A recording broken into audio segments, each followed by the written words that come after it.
నమస్తే రమగారు. నమస్తే జయ. రమగారు, అశ్విని దేవతల కథలు చాలా బాగుంటాయని విన్నానండి. ఎన్ని చెప్పుకోవచ్చండి? ఎక్కువేం రావు, 2-3 కథలు వస్తాయి. అంతేనా? ఇన్ని ఎక్స్పెక్ట్ చేయొద్దా నేను? అన్ఎక్స్పెక్ట్ సరే. ఉంటాయి కథలు. ఆ, అవేంటంటే రకరకాల పురాణాల్లో అశ్విని దేవతలు వాళ్ళ కాళ్ళు బాగు చేశారు, వీళ్ళ కీళ్ళు బాగు చేశారు, వాళ్ళని బతికించారు, 4 వాక్యాలు 3 వాక్యాల్లో చెప్తారు. అట్లా. బేసిక్ అశ్విని దేవతలు ఎవరు, ఉమ్, వాళ్ళు ప్రపంచానికి చేసే మేలు ఏమిటి, ఓకే. అది తెలుసుకుందాం. 2 కథలు అనుకో. ఉమ్, అశ్విని దేవతల గురించి ఓ కథ ఇప్పుడు చెప్తాం. మనం బేసిక్ కథ ఇదివరకు విన్నాం. సూర్యుడు తన భార్య అయిన సౌమ్యాదేవితోటి ఆవిడ గుర్రం రూపంలో తిరుగుతుంటే ఆయన కూడా గుర్రం రూపంలో ఆవిడ దగ్గరికి వెళ్ళి ఆమెను ఓదార్చి ఆమెతో కొంతకాలం గుర్రంగానే విహరించినప్పుడు కలిగిన సంతానం అశ్విని దేవతలు. అందుకని వాళ్ళు గుర్రపు ముఖాలతోటి జన్మించారని చెప్తారు. కవల పిల్లలు, ట్విన్స్, దేవ వైద్యులు. వైద్యం వాళ్ళ తాలూకు ప్రత్యేకత. అయితే మంచి భోగలాలసత్వం, గొప్ప సరదా అయిన వాళ్ళు చాలా యాక్టివ్, చిలిపి వాళ్ళు. ఒకసారి ఏమైందట, తమాషా పేర్లు కూడా, నాసత్యుడు దసరుడు. నాసత్యుడు ఒకడు, దసరుడు రెండోవాడు. వీళ్ళిద్దరూ కలిసే ఉండేవాళ్ళు. ఇంద్రుడితోటి ఏదో చిన్న గిల్లి గజ్జా పెట్టుకున్నారు. దాంతో ఆయన ఏం చేశాడు, హవిర్భాగాలు లేకుండా చేసేసాడు వీళ్ళకి. మామూలుగా దేవతలు మనకు తెలిసిందే, మన మనుషులో దేవతల పైన ఆకాశంలో స్వర్గంలో ఎక్కడో ఉంటారని చెప్తాం. వాళ్ళకి ఆహారం ఏమిటి, వాళ్ళకి జరామరణాలు ఉండవు. మనకి మళ్ళీ వృద్ధాప్యం ఉండదు, మరణం లేదు, తర్వాత సంతానం కలగదు, అలాగే ఉంటారు. వాళ్ళకి బలాన్ని ఇచ్చేది, వాళ్ళు మనకి వరాలు ఇచ్చేలాగా చేసేది ఏమిటంటే భూలోకాల్లో మనం చేసేటువంటి యజ్ఞయాగాతులు. యజ్ఞంలో ఒక ఆజ్యం నెయ్యి ఉంచుతారు. ఆజ్యం ఉంచి ఫలానా ఇంద్రాయ ఇదన్ నమమ, విష్ణవే ఇదన్ నమమ, అగ్నయే ఇదన్ నమమ అని ఇలా హవిర్భాగాలు హవిస్సుని ఇస్తారు. ఈ అగ్నిలో వేసేటువంటి ఆజ్యము వాటి వల్ల పుట్టేటువంటి శక్తిని భాగాలు చేసి దేవతలకి పంచబడుతుంది. ఆ హవిర్భాగాల వల్లే వాళ్ళకి శక్తి వస్తుంది, వాళ్ళ బలం అది. దేవతలందరికీ హవిర్భాగాలు ఉంటాయి. ఆ హవిస్సులో భాగం అన్నమాట.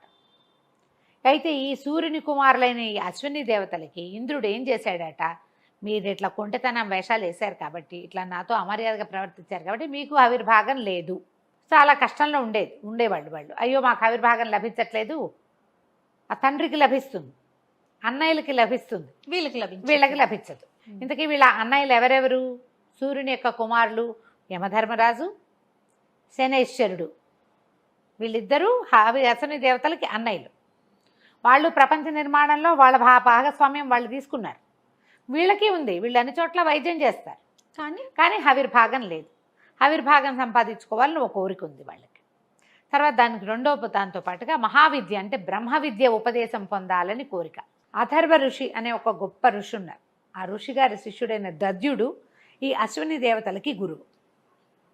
వాళ్ళు ఆయన దగ్గర పరిపరి విధాలుగా ప్రార్థించేవాళ్ళు, బ్రహ్మ విద్యోపదేశం చేయి మాకు, తద్వారా మాకు హవిర్భాగం వస్తుంది అంటే. ఆయన ఏమన్నాడు, వీళ్ళు కొంటెవాళ్ళు, భోగలాలసులు, సరదా అయిన వాళ్ళు. బ్రహ్మ విద్య ఎవరికి ఉపదేశం? దేని మీద ఆసక్తి లేని వాళ్ళకి బ్రహ్మ మీదే ఆసక్తి ఉండాలి. వీళ్ళేమో సరదాలు ఎక్కువ, వీళ్ళకి అక్కడికి ఇక్కడికి ఎగిరి వెళ్ళిపోవటం, అక్కడ ఇక్కడ తినేయటం, తాగేయటం, తిరిగేయటం, కొంటె పనులు చేయటం, సరదా అయిన వాళ్ళు, భోగలాలసత ఎక్కువ. అందుకని ఆయన ఏమన్నాడు, అట్లా కాదు, మీరు ఇది హవిర్భాగాన్ని పొందేందుకు చెయ్యండి ఏదైనా ప్రయత్నం. అది వచ్చాక అప్పుడు మీకు బ్రహ్మ విద్య సంగతి చూస్తాను అని చెప్పాడు. సరే, ఈ దద్యుడైన తన గురువైన దద్యుడు చెప్పిన మాట విని ఈ అశ్విని దేవతలు ఇద్దరు ఏం చేశారు, దానికి ఏదైనా ఉపాయం చెప్పండి, మాకు హవిర్భాగం దొరకాలంటే మేము ఏం చేయాలంటే అప్పుడు చ్యవన మహర్షి అని మహర్షి పేరు చెప్పాడు. చ్యవనుడు మహావృద్ధుడు. ఆయనకి చిన్న వయసున్న భార్య ఉంది. ఆయన కళ్ళు పోయినాయి, గుడ్డివాడు, అంధుడు. ఈ అంధుడైన చ్యవన మహర్షికి మేలు చేయండి, ఆయన వృద్ధాప్యాన్ని పోగొట్టండి, మీరు వైద్యులు కాబట్టి. ఆయన సంతృష్టి చెంది మీకు ఈ హవిర్భాగాలు వచ్చేలాగా మీకు ఏదైనా ఒక అవకాశం ఇస్తాడు. ఆయన మహాతపస్వి, బ్రహ్మ కూడా ఆయన మాట కాదనలేడు అనేసరికల్లా వీళ్ళిద్దరూ పోయి చ్యవన మహర్షి దగ్గరికి వెళ్ళారు అశ్విని దేవతలు. మన దగ్గర సుకన్య కథ ఉంది, కావాలంటే చూడొచ్చు ప్రేక్షకులు ఆసక్తి ఉన్న వాళ్ళు. సుకన్య కథ బ్రీఫ్గా చెప్తారు. సుకన్య శర్యాతి అనే ఒక రాజుగారి కూతురు. అయితే వాళ్ళు ఒకసారి ఒక అడవికి వచ్చినప్పుడు ఒక పుట్టను చూసి, ఆ చిన్నపిల్ల 14 ఏళ్ళది, పుట్టలో ఏవో మిణుగురు పురుగుల్లాగా మెరుస్తున్నాయని పుల్లబెట్టి పొడుస్తుంది. చ్యవన మహర్షి కళ్ళు, అవి కళ్ళ గుచ్చుపై కళ్ళు పోతాయి. అప్పుడు ఈ సరియాది రాజుగారు ఏం చేస్తారు, ఇక ఏం చేయలేక తన పిల్లని ఆయనకి ఇచ్చి పెళ్లి చేస్తారు. అవును. శవన మహర్షికి, శవనుడికి ఇచ్చి వివాహం చేసి మా అమ్మాయి నిన్ను టేక్ కేర్ చేస్తుందని చెప్తారు. ఆ చిన్న పిల్ల ఈయనకి ముసలి వాడు, ఎప్పటివాడో ఆయన, ఇప్పుడు ఎంతో కడు వృద్ధుడు. ఆయన ఇచ్చి పెళ్లి చేసేస్తే ఇక అమ్మాయి ఆయన భర్తని టేక్ కేర్ చేసుకుంటూ ఉంటుంది. అయితే ఈ సుకన్యని పట్టుకుంటారు ఈ అశ్విని దేవతలు. ఒక చోట కనపడి, మరి నువ్వు ఏమిటి ఇంత సౌందర్యవతివి, నువ్వు యవనంలో ఉన్నావు, ఇట్లా వృద్ధుడితోటి వివాహం ఏమిటి నీకు, నువ్వు మాతో ఉండమంటే ఆవిడ ఒప్పుకోద్దు. పతిభక్తితోటి, నేను పతివ్రతని, రాజపుత్రికని, నేను ఇట్లా దుర్వ్యవసాయాన్ని నేను చెయ్యను అని చెప్తే ఆమె పాతివ్రత్యానికి సంతోషించినట్టు సంతోషించి వీళ్ళు శవన మహర్షి దగ్గరికి వెళ్ళి ఆయనని తమతో పాటు తీసుకెళ్ళి ఆయనకు ఒక మంచి రసాయనం, ఏమంటారు దాన్ని, వృద్ధాప్యం పోయేటువంటి రసాయనాన్ని ఇచ్చి ఆయన్ని తమలాంటి సౌందర్యవంతుడిగా నవయువకుడిగా తయారు చేశారు. అబ్బా.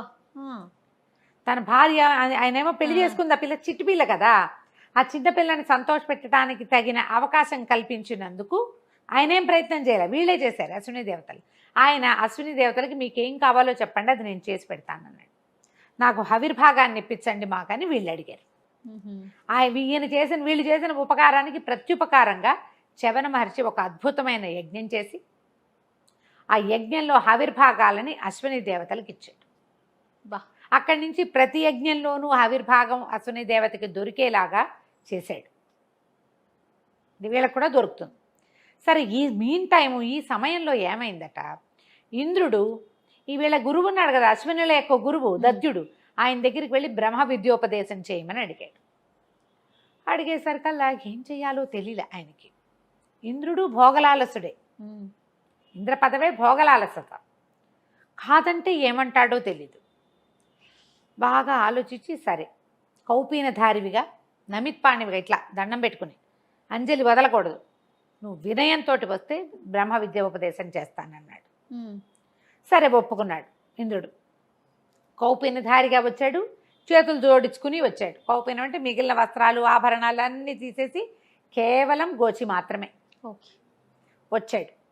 బ్రహ్మ విద్యోపదేశం అయిన తర్వాత ఈయన ఏం చెప్పాడంటే, నువ్వు ఇతరులను హింసించకూడదు, ఇతరుల మీద నీ తాలూకు ప్రజ్ఞాపాఠవాలు చూపించకూడదు, నువ్వు వినయశీలిగా ఉండాలి అని బోధ. అంటే మనం ఇప్పుడు ఇంత విద్యోపదేశం చేశాక అబ్బాయి దీన్ని ఫలానా చోట వాడు, ఫలానా చోట వాడద్దు అనేదో చెప్పాలి కదా గురువుగా.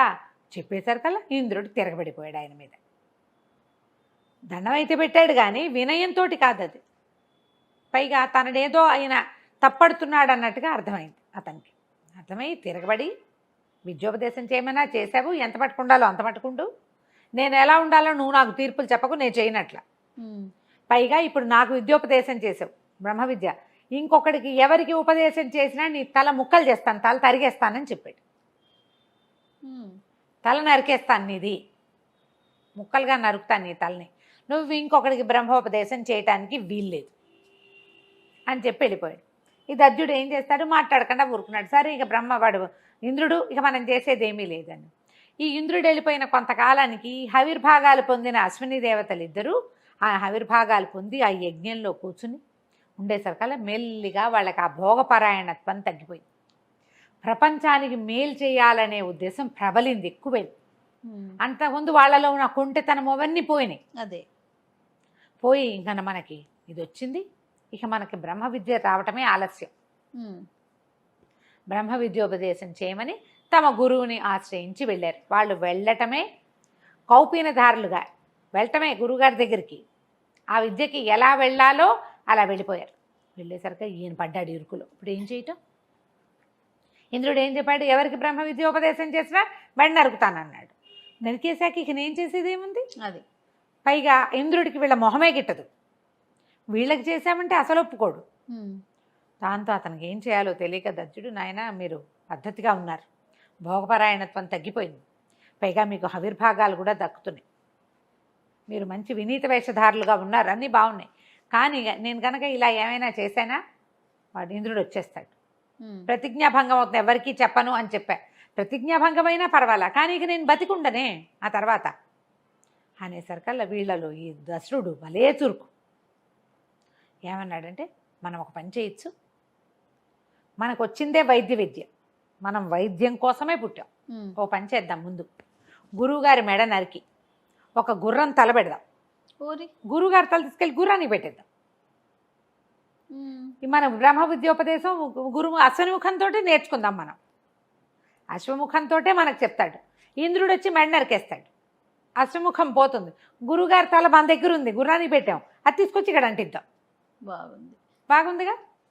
సరే ఒప్పుకున్నారు. ఒప్పుకున్నాక చక్కగా చిన్న ఆపరేషన్ చేసి గురువుగారి మెడ ఉత్తరిచ్చేసి తీసుకుపోయి ఈ దద్యుడి మెడని ఒక గుర్రానికి పెట్టి గుర్రం మెడ తీసుకొచ్చి ఈయనకి పెట్టారు. ఉమ్. పెట్టేసరికల్లా ఏమైంది, ఈయన ఉపదేశం మొదలుపెట్టాడు.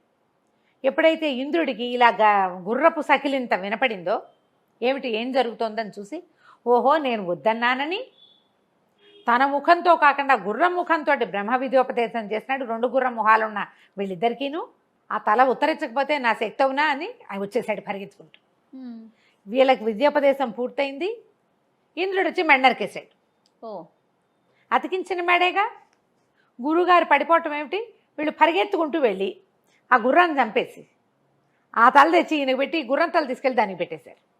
గుర్రానికి గుర్రం బతికింది, గురువుకి గురువు బతికాడు. ఎప్పుడైతే ఇంత తతంగం జరిగిందో బ్రహ్మదేవుడికి తెలిసిపోయింది ఈ కథ. తెలిసి ఇంద్రుడిని కేకలేశాడు, ఇది తప్పు.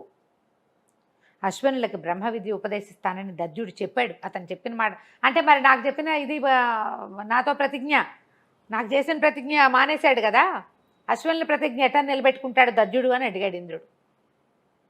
అశ్వనుల కోసం ఈయన ఒక ప్రతిజ్ఞ చేశాడు. అశ్వనులు ఎట్లా ఉన్నారు, వినీత వేషధారులుగా వినయశీలుగా ఉన్నారు. అవును. నువ్వు గురువు దగ్గరికి పంగనామాలు పెట్టడానికి చూసావు. నువ్వు అతని దగ్గర బ్రహ్మ విద్య నేర్చుకుని గురువు ఆజ్ఞ నిర్వర్తించాలి. నువ్వు ఎప్పుడైతే ఆజ్ఞ నిర్వర్తించకుండా నువ్వు వినయశీలిగా ఉండు అని అన్న మాటని నువ్వు ఎప్పుడైతే నిరాకరించావో ఆయన గురుత్వం పోయింది, నీ శిష్యత్వం పోయింది. ఉమ్.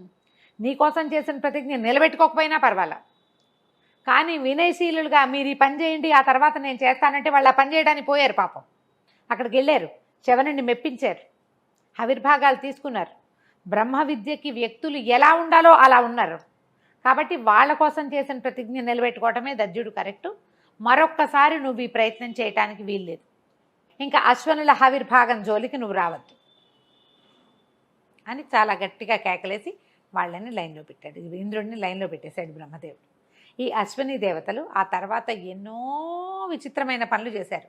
ఎన్ని రకాల పురాణాల్లోనో వాళ్ళు వచ్చి కాళ్ళు లేని వాళ్ళకి కాళ్ళు పెట్టినట్టు, మెడ లేని వాళ్ళకి మెడ పెట్టినట్టు, లోపలున్న గర్భస్థ శిశువుని ఏమాత్రం ఇది లేకుండా బయటికి తీసినట్టు, అలాంటివి ఎన్నో సంఘటనలు చెప్తారు. ఏ పురాణమైనా చెప్పేటప్పుడు ఈ అశ్విని దేవతల సంగతి ఒక మధ్యలో కనపడుతుంది. అశ్విని దేవతలు వచ్చి ఈ పని చేశారని. ఓకే. ఈ అశ్విని దేవతల సంతానమే మనకి మహాభారతంలో చూసేటువంటి నకులుడు సహదేవుడు. వీళ్ళిద్దరూ మహా అందగాళ్ళట. అశ్విని దేవతలు చాలా కర్రముఖాలు కానీ మహాద్భుతమైన సౌందర్యం కలిగిన వాళ్ళు. ఇలాంటి కథ చెప్పబడుతుంది అశ్విని దేవతల గురించి. కథ కంచికి మనం ఇంటికి. నమస్తే. నమస్తే.